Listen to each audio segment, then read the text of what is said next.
Assalamualaikum warahmatullahi wabarakatuh. A'udzu billahi minasy syaithanir rajim. Bismillahirrahmanirrahim. Alhamdulillah hamdan katsiran thayyiban mubarakan fih. Wassalatu wassalamu ala rasulih wa ala alihi wa sahbihi. Amma ba'du. Biasanya ayat kursi itu identik dengan tidur. Nggih napa nggih? Kok sing jawab nggih mek siji tok. Niki wae dereng buka ta. Sampun. Napa kirang kathah bukoe? Itu tidak salah. Jadi Syaitan itu pernah menasehati sahabat Abu Hurairah yang kemudian dibenarkan oleh Nabi. Artinya apa? Syaitan itu bujukan, tapi sekali ini jujur dia. Pripun? Yaitu dia berkata kepada sahabat Abu Hurairah, "Idza awaita ila firashika faqra ayatal kursi." Jika engkau menuju ke tempat tidurmu, maka bacalah ayat kursi. Fa innahu layyazala ma'aka minallahi hafizun. Maka Allah menjadikan untukmu hafizun, malaikat yang akan menjagamu.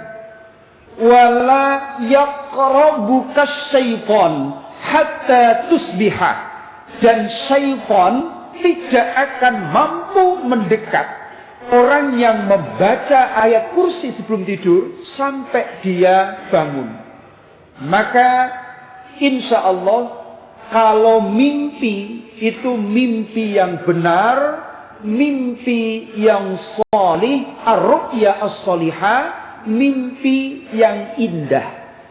Makanya ayo mangke nanti malam sebelum tidur baca ayat kursi. Itu ayat kursi sebelum tidur. Fokus kajian kita nanti jangan cermati.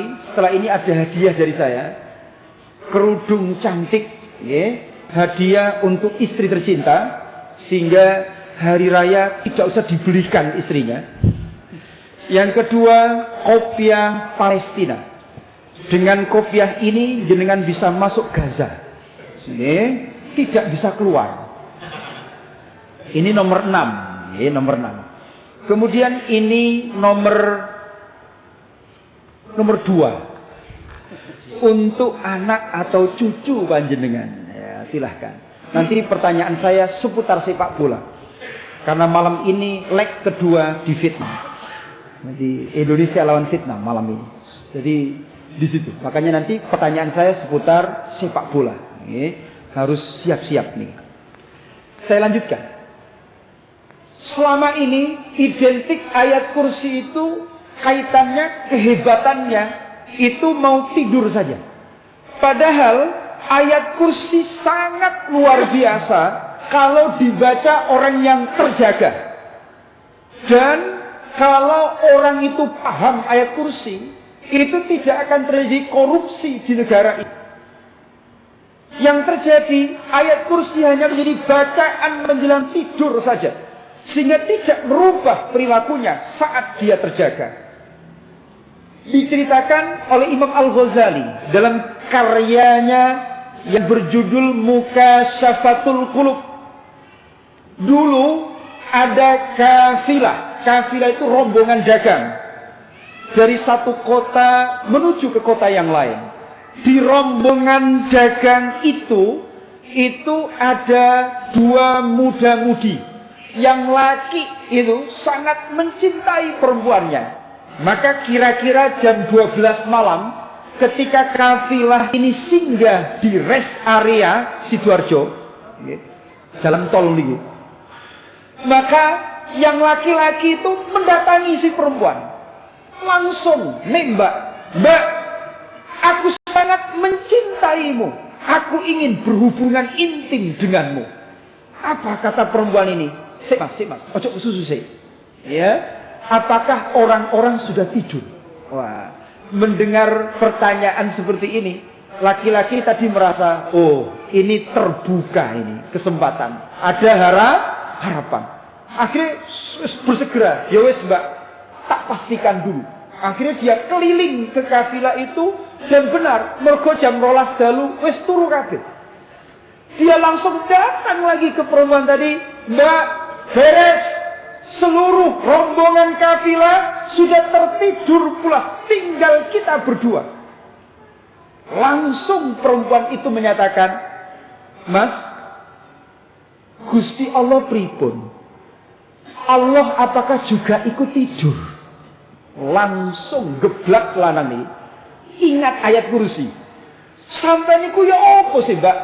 Do ayat kursi lah jelas, tambah dalil deh. Ya. Allahu la ilaha illa huwal hayyul qayyum la ta'khudhuhu sinatun wala naum. Allah itu jangankan tidur, ngantuk saja tidak. Jadi niku pripun kok ditakoi Allah tidur atau tidak? Itu begitu. Maka perempuan tadi menyatakan, la yomas innalladzi lam yanam wala yanam yarawna wa in kana an-nasu la yarawnana wa dzalika aula an nakhaf. Mas, zat yang tidak tidur dan tidak akan pernah tidur itu lebih layak kita takuti. Meskipun orang-orang semuanya sudah tertidur. Akhirnya gak sido nih mau. Gak sido. Yang laki-laki ini lari dari perempuan itu. Dan dia tobat nasuha sampai ajalnya tiba. Artinya apa? Kalau ayat kursi dibaca sebelum tidur, ada malaikat yang dikirim oleh Allah menjaga pembacanya sampai subuh. Dan setan tidak mampu mendekatinya. Sehingga kalaupun mimpinya yang indah berbuah petunjuk saking Gusti Allah, itu kehebatan ayat kursi sebelum tidur.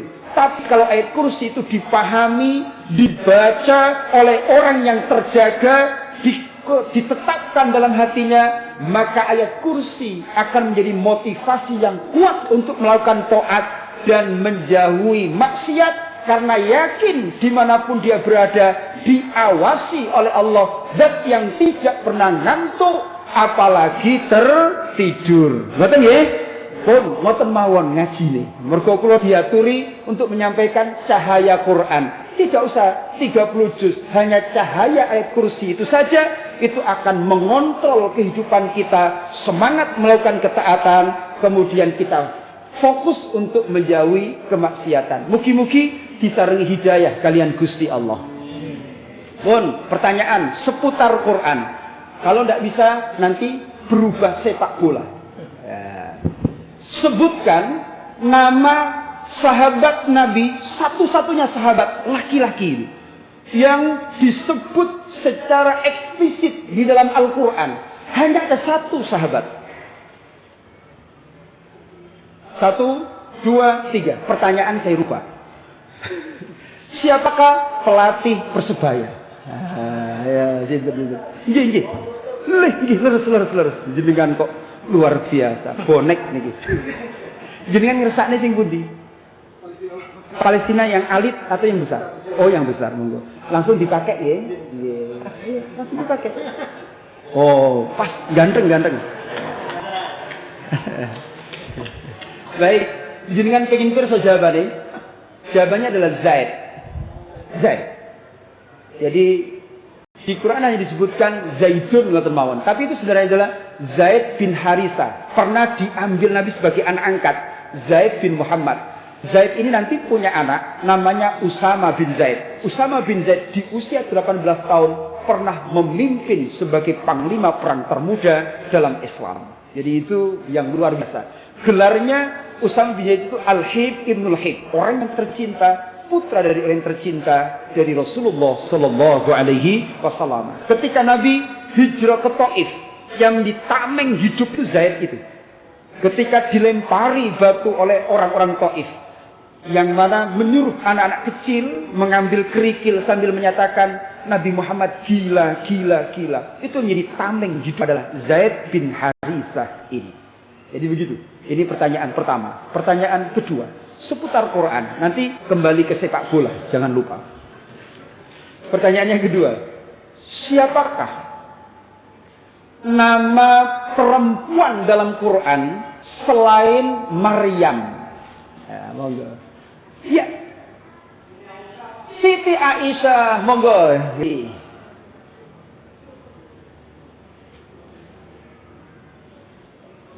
Jenengan ngersakne hadiah nopo? Kerudung nopo kopiah? Kalau kerudung cinta istri, kalau kopiah cinta anak. Bingung deh. Ngersakne pundi? Yang petak aja putih. Petak. Ya, putih. Ini kerudung hijau.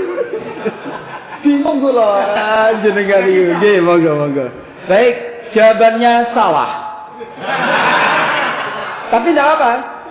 Kenapa tadi kok saya berikan? Mergo mbak semangat. Manggon nduk mburi Aisyah. Jenengan wolak-walik Quran, nek mboten percados, tanya Ustaz Muslihin. Mboten enten Siti Aisyah itu surat nopo ayat piro? Gak ono niku.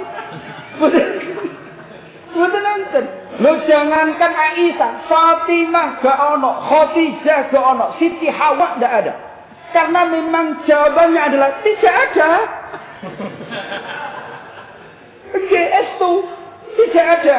Jadi satu-satunya nama perempuan yang disebut secara eksplisit dalam Quran, namun Ibunda Maryam. Mboten enten. Ini ada maksudnya saya berbicara seperti ini. Ini menunjukkan Al-Quran bukan karangan Nabi Muhammad SAW, tapi otentisitas Al-Quran terjaga. Niku murni saking Gusti Allah. Nek jenengan nanti kuliah S1 ada skripsi, kemudian ada tesis, ada disertasi.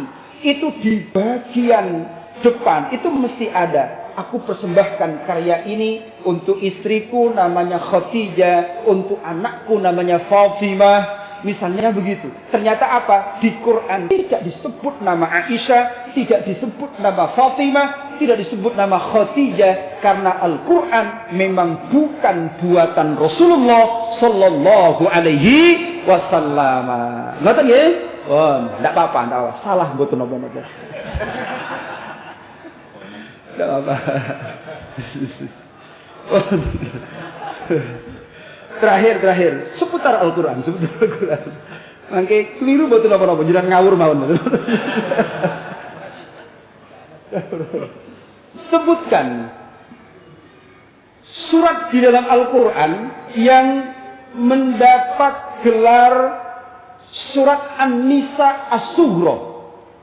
Jadi kalau surat An-Nisa Al-Kubra, itu surah An-Nisa itu berbicara tentang perempuan.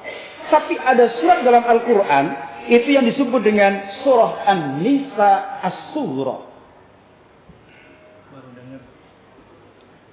Kecil. Baru dengar An-Nisa As-Sughra. Iya, An-Nisa As-Sughra. Ya. Punya anak laki-laki? Punya. Kelas berapa? Masih kecil. 3 tahun. Oh, nggih pun. Lengge, ini penting. Ramadan itu bulan untuk berbagi. Sing kula itu. Jadi mboten saged berbagi ilmu kula, namun berbagi kopiah mawon. Jawabannya apa? Surah At-Thalaq. Nggih, surah At-Thalaq. Itu surah An-Nisa As-Sughra. Di dalamnya berbicara tentang hukum-hukum perempuan, tapi singkat. Kalau lebih detail itu di surah An-Nisa, itu disebut dengan An-Nisa Al-Kubra. Mekaten kemawon, pangapunten dengan kata sampai jumpa tahun depan. Mergo saya kesini di Ramadan ngeten iki sambil bagi-bagi hadiah. Muga-muga panjang umur sedaya, sehat wal afiat, zahiran wa batinan. Gesangipun barokah, angsal Lailatul Qadar sedaya. Pangapunten dengan kata, Assalamualaikum warahmatullahi wabarakatuh.